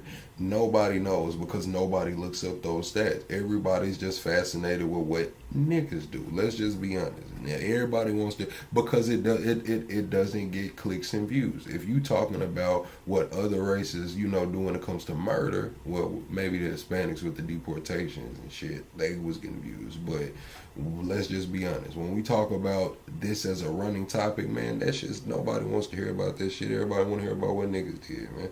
That's why everybody can spat off all of these damn statistics when it comes to the black crime rate, but you turn around and ask them the same damn question for, well, what about the white crime rate for it? Nobody knows. I haven't pulled the, why not? Are you a debater? Because a real debater will have those stats. Or are you just, wanting to have some talking points? Says that it's far more alarming than you would think. Okay, but you would accept that the official crime statistics are 1 in 100? Or you wouldn't accept that statistic? No, I don't have it in front of me, but I've seen other evidence. Like I said, Data Hazard on X, I believe, produced a report about a year ago. It said 1 in 20. But, whether it's 1 in 20 or 1 in 100, that's a lot of people, Piers. Sure, this is a lot of white people commit murder too. Well, they do, don't they? Okay, but it's about proportionality. White people are 65% of the population. Blacks are 13%. And I think anybody would tell you that more black people, proportionally, commit violent crime than white people. And people vote with their feet. People would rather pay a much higher property tax. Most mass what's with the interruptions? I'm sorry. Thank you. I appreciate that. You look at in Chicago, in New York, these neighborhoods are so stratified. People would rather pay a high tax rate. They'd rather pay a much higher property value to live in a less diverse, less black neighborhood because they don't want to live around the violence. And I think that when you look at even on the public transit. That's what I'm saying, Erica. Like when I have these debates with people, and I've had several of them over the last year. And when I ask them, what about, what I'm saying, the child abuse, you know what I'm saying? The touching the kids and the taking pictures of the kids and all of that. I'm like, oh, what about those numbers? Everybody wants to change the subject then. Well, you know what? Let's not talk about, you know what I'm saying, race. I wasn't trying to get on race. But it was all good when we was talking about 13%, 50%, 50%, 13% of the population, 50% it is. That was all good. But when I bring up them kitty touchers and them kitty corn cases and shit, and I say that most of those people have never committed a crime. Their first ever crime, they get caught with some kitty porn, or they get caught touching on a child. First ever crime. Nobody wants to talk about that, but they're put right back on the streets, right? I've been to court. I've been in court where I seen a dude get done some vile shit to an infant, man, and walk out the motherfucking courtroom. I went to jail. I went to jail, Chad. And this motherfucker walked out the courtroom, man, and touched on a kid, man. And then somebody recorded it. And that's when they banned, you know how the federal courts don't allow cameras and shit. That's when that courtroom stopped allowing cameras in that motherfucker. Man, I'm telling y'all that you cannot take a camera in that courtroom to this day, because they let that man walk, boy. Let that man walk. The subway, the blue line, you know, people don't want to go there because they know who occupies and menaces the public transit. It is these people like Daniel Penny had to deal with. It's people like Irina Zarutska had to deal with. And that's just the uncomfortable reality. You've also said you don't want to live near black people. Let's take a listen to this clip. I'm a new generation of white person. I'm not living around blacks. Sorry. You know, I want white kids, and I don't want my white kids bringing home black people to marry. It's racial for me. And call me racist. Oh, very Christian of you. I don't give a fuck. I mean, it couldn't be clearer, really, unless you want to say that's another of your jokes. But you're basically saying, yeah, I'm a racist, aren't you? Yeah, I'm fine with that.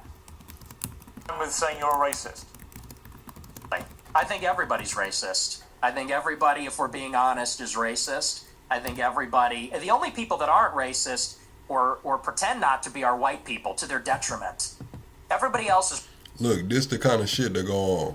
2016 Circuit Judge Wade Narramore was found not guilty of negligent homicide after his 17-month-old son died from heat exposure after being left in the seat for approximately 5 hours on July 24th.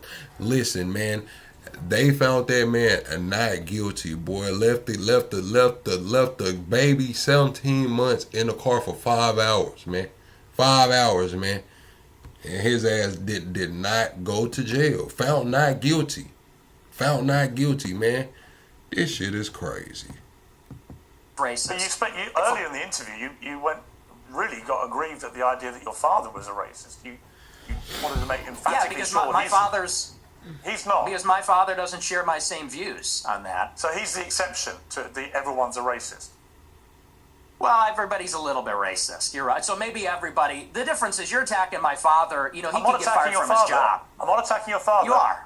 No, I'm not. I don't know your father. And to be clear, I have no knowledge about him at all Well, then let's leave him out of it. Well, leave him out of it if you don't know him. Hang on, Nick. You put that story into the public domain on your... I wasn't there for that case. I was just showing y'all a little, similarities like that shit. When it comes to the court system, man, the some cases, they all give a damn about the kids, man, like shit. And when we get to talking about those statistics and with the kids shit, it get a little different. Show. I'm simply reminding you of what you told everybody, millions of people, about your father. If you now want to retract it, fine. If you want to say it was a joke, which is what your position was earlier, fine. But I'm allowed to put to you things you've said publicly. That's not unfair. That's not me targeting your father. You put that story about him out there. You know what you're doing. You know what you're doing. I'm asking you about a pretty shocking anecdote, which to me looked like you were saying your father made decisions about where you as a family would eat based on skin color of people who worked at these places. If you say, or use them, if you say that is not what you meant, That's fine. You can respond any way you like. But the idea I can't ask you about it without you saying I'm attacking your father is ridiculous. And you know what you're doing, and there's a political culture in America where if you have the wrong views, you get fired from your job. And my father has a job, and if you go on here and say you charge him with racism or something, and I'm put in a position where I don't look like I'm sticking to my guns if I don't say my father's a racist, you're putting him in jeopardy, and he's not here to defend himself or explain his views. And it's very low, and I think you know exactly what you're doing, and people can see what you're doing. I'll defend my views, and I think that, so let's leave him out of it. Talk about my father, because my father isn't here. I'm here. Okay, well, then do you accept that you shouldn't talk? Okay, listen, that's fine. But then do you accept you shouldn't talk about your father on your show? And you shouldn't tell... Absolutely not. Absolutely not. So it's fine for you to put a story out there which would make most people who listen to that story or watched it at the time on your show conclude that he was racist. It's fine for you to do that. But if I then ask you about it, I'm the one who's being unfair and I've crossed a line. Is that what you're saying? Yes. Okay. Yes, you're That's being fine. malicious. Okay, that's fine. That's fine. Listen, people are watching this live. They can draw their own conclusions about whether what I just did. And they will. Yeah, and I'm sure afterwards, by the way, you'll say, he ambushed me with your own words. With your own words. That's a little presumptuous. I'm not going to say it's an ambush, but I think that's a low blow. And I think you know what you're doing, and that's fine. You're a tabloid journalist. I expected that. I don't think it's an ambush because I knew it would be like this. And people will see what you're doing, and I think they'll say it's low. But as far as you want to talk about racism, I do. Let's talk about racism. Let's leave my dad out of it. Look, you've admitted you're a racist, correct? Yes, 100%. Okay. Own it. Okay, that's fine. You're perfectly entitled in a free democratic society to stare down the barrel of his camera and tell me you're a racist. People can judge you accordingly. Many people who have assumed that you're a racist will now have heard it from your own lips. That's fine. There you go. That's the point. The point of this interview is to go over the things you've said, which have led people to reach conclusions about you, and to ascertain whether those conclusions are fair and reasonable or not. That's it. So I want to play you another clip. This is where you talk about why white people are justified in being racist. Let's take a listen to this. First, white people are every single bit justified in being racist. Every single bit justified, to the extent that that means going out of your way to avoid black people when you see them. You stand by that? Absolutely. Absolutely. Absolutely. White people should go out of their way to avoid black people when they see them. Absolutely. They would be wise. Why? Because it's a lose-lose proposition. If you're Irina Zarutska and you don't walk the other way, you get stabbed to death and you die. If you're somebody else and you walk on the subway and you're a black person or something, maybe it's fine. It's a lose-lose proposition. So, no, I think that white people have been beaten into submission, that we're afraid to tell the truth about it. And the truth is that when you go into these major cities like New York or Chicago, I believe she was in North Carolina, there is a menace, which is young, black, adolescent men. They're extremely violent. And we have been told that we have to pretend like they are every other person. We have to be colorblind to them. Crazy. And we're supposed to go and be in the midst of all this danger that at this point, it's gotten out of control. You look at the BLM movement, they said that the reason that black people, are violent, or the reason there's crime, is because of police brutality. Or all these other things. They said we need to get rid of the police. We need to defund them. And a lot of cities did. A lot of cities like Chicago, for example, the police changed the rules of engagement. They don't chase them. It's not a felony if you steal a certain amount of merchandise. They won't chase them on foot. And now the city's totally up for grabs. And now, whether you're in the Gold Coast or whether you're on the Mag Mile or you're in the worst neighborhoods in the city, you might get shot, you might get mugged, someone might run up on you. And I tell my followers, it is better to be perceived as racist or racist and walk the other way and maybe keep your life than to say, I'm a good anti-racist. I don't mind that this person's making me uncomfortable. Maybe he's looking a little froggy. I'm going to sit down because I'm a good person and get stabbed, mugged, whatever. And by the way, this is a strategy. They call it the friendly stranger. There's a crew of them. They do this in Chicago. They stand outside bars, black people. They approach strangers. It's a robbery crew. And they pretend to be a friendly stranger, and then they mug them. And stupid white people say, oh, hi, yeah, nice to meet you. You know, they grin, they laugh, they put up with the nonsense, and then they get mugged. Or worse, get executed. And so as a white person, how do you feel about mass shootings at school? I think they're bad. Who do you think commits the vast majority of the mass shootings? I'm sure it's white people. Right. So how do you feel about that? I think that white people do more antisocial violence. I think black people participate in more gang violence. I think that's the difference. What's the difference to the victims? There's no difference to the victim, but it's a different kind of crime, and it's a different proportion also. Do you know what percentage of white people are school shooters? I know that the vast majority of mass shootings in schools in America this century were perpetrated by young white men. And I'm what proportion of? I'm curious. What proportion? I'm curious whether your advice would be to people who have kids in these schools. Is my mic working? What proportion? Should they avoid white people at school? Should people with the kids at school avoid young white men at school? No. Okay. Do you know what per capita means? Do you know proportionality? There are more black people proportionally that engage in violent crime or are involved in gangs, especially in these major cities, than there are white people that are school shooters compared to the entire white population, and everybody understands that. Two-thirds of mass shootings at school perpetrated by white people. Proportion of white men commit school shootings. That's the question.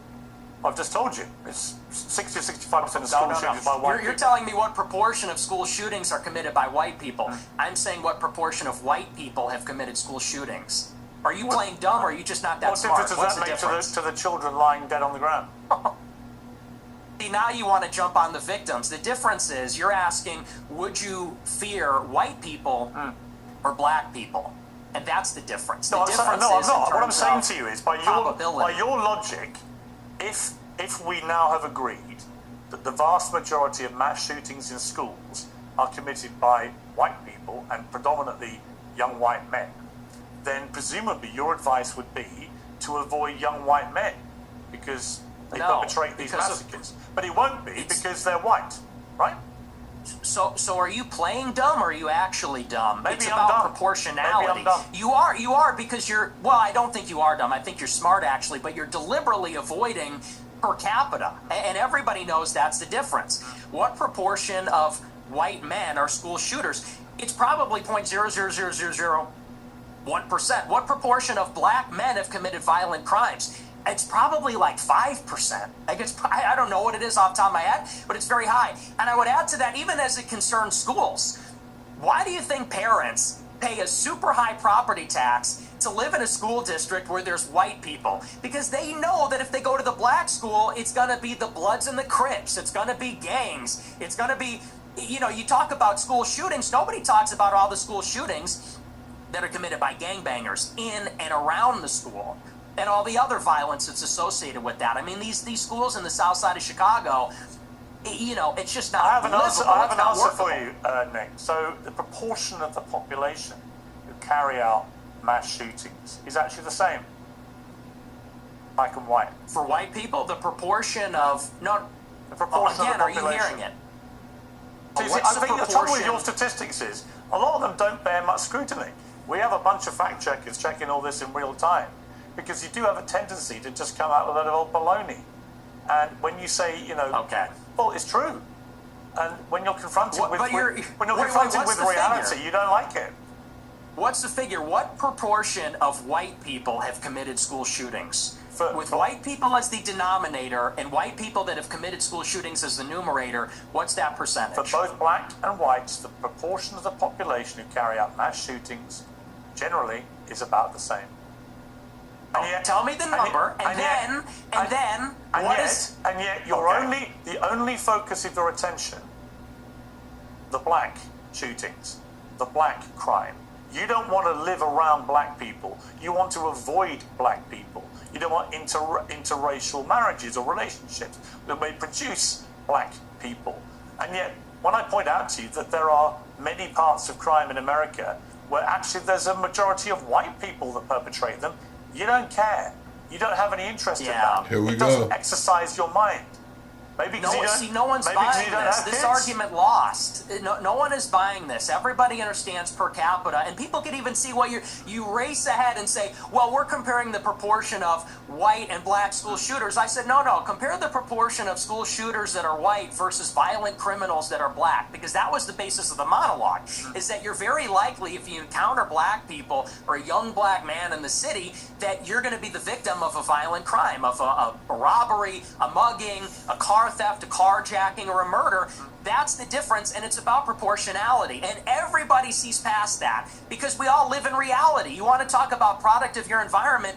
People that live in New York, Chicago, LA, we live in reality. We live in this environment, and we see what it's like. And the threat, the danger, in terms of probability, it's not even comparable. And I would say this, to your point, in a high school, and truly, if you see a white person who looks like a little autistic, he's got the SSRI stare, and he reaches for a backpack, people joke and say, run. Similarly, if you see a jalopy pulling up with a bunch of black people and they got their pants around the ankles, you're going to run also. And I'm saying the same thing. Bro. The difference is the latter happens much more often. It's much more common. You know, in Chicago, there's like 10,000 carjackings and car thefts every day. It's in the thousands. It happens all the time. How many mass shootings committed by autistic SSRI white people? I don't even know. I mean, it's probably in the single digits in the last decade in this city. That's the difference, and everybody knows that. But you're really just trying to carry water for liberal ideology. It's an ideological position. No, I'm really not. I can absolutely say, yes, there is way too much black on black crime, for example, involving guns in Chicago. And black on white, also. Yes, but there is way too much gun violence in Chicago, right? I mean, it's indisputable. I've got no problem saying that. The difference is I don't then lead myself into a thought process where I have to avoid all black people in case they shoot me. And you've already conceded that you are a racist. So when people hear you then say, I don't want to be living anywhere near black people, they already have heard you say, I'm a racist, so they assume you're doing that because of people's skin color. I don't think you would probably dispute that, right? You're separating two different things. The monologue when I said I don't want to live around black people, that was after Irina Zarutska got shot. And it's true. I mean, they are largely in this city, in Chicago, the south side, the west side, huge criminal population, and I don't want to live anywhere near it. And I do. I want to live in a white neighborhood. I think that that's extremely desirable, and I think even black people. Again, Nick, you're perfectly entitled to that view. But when you have obviously prefaced all this by saying, I am a racist, unashamedly, then people will assume that all your thought processes about all of these issues are driven by an aversion to people based on their skin color, which is the purest personification of racism. Well, it's not an aversion. I would say it's the opposite. I like my own people. My own people are familiar to me, and I think that's true across the board. I think that people seek out other people that are like themselves, and every other group does this, whether it's blacks, Hispanics, Asians. You know, I get a lot of attacks when I talk about that I'm against interracial marriage. And what's funny is that every other group is against interracial or interethnic marriage. Jews, but you're the Chinese, you're the product of an Hispanics. interracial marriage. Yeah, I mean, that's debatable. Not Let's say really. for the sake of Not argument, really. sure. No, you're the product of an interracial marriage, and your father is part Mexican. For the sake of you're argument, literally the we can very say person sure. you've just told me you want to avoid. What race is Hispanic? Is that a race? You think it is? I'm asking you, what race is Hispanic? Hispanic, of course it's a race. It's called Hispanic. It's a mix between two races. It's a mix between indigenous Americans It's not and white, though, Europeans. is it? It's not white. Well, you're apparently you're more of a racial purist than me. You got like Not a really. You just keep saying you only want to live in a white neighborhood, but you're literally from a mixed race background yourself. You've literally got Mexican blood. And I live in a non-white neighborhood too. I'm trying to get out of here though, but I'm trying to get out. But here's the thing. Do you have any non-white friends? Genuine question. My friends are non-white. Most of my friends are not. And non-white people love my show. How many are black? The honesty. How many of your friends are black? Many of them, like at least a dozen. Wow. Ye being one who you know, Sneeko being another who you also know. Yeah. Is Sneeko So how do they even feel black? when you say you just want to be away from any black people, walk away from Is Sneeko even black? You know what Ye told me? I'll tell you verbatim what he said. Doesn't come from a place of, you use the word aversion. That's the first thing I'll actually dispute. Okay. It's not an aversion on the basis of skin color, because that would seem to suggest it's like a stubborn, irrational bigotry. I don't consider myself a bigot. I consider myself a racial realist. I'm realistic about how the races are, and I speak provocatively about it. And I speak provocatively about our tribalistic instincts and tendencies as human beings. And I'm not a liberal ideologue that says that over time and with enough education, we're all going to see this great brotherhood where we're colorblind and everybody's the same. You know, I don't think that's ever going away. I think that race is real. It's not just skin deep. It matters to us and it matters to each other. And black people know that, and Hispanics know that, and Asians know that, and people like me that have partial Mexican ancestry, we know that too. And I think on that basis, we can have mutual respect and understanding, not aversion based on skin color. The reason I use the word aversion is you literally said that you should walk the other way if you see black people. That is an aversion to black people based on their skin color. No. Called economy of information. That's economy of information. That's safety. And I said in the same monologue, if you watch it, it's like I feel sorry.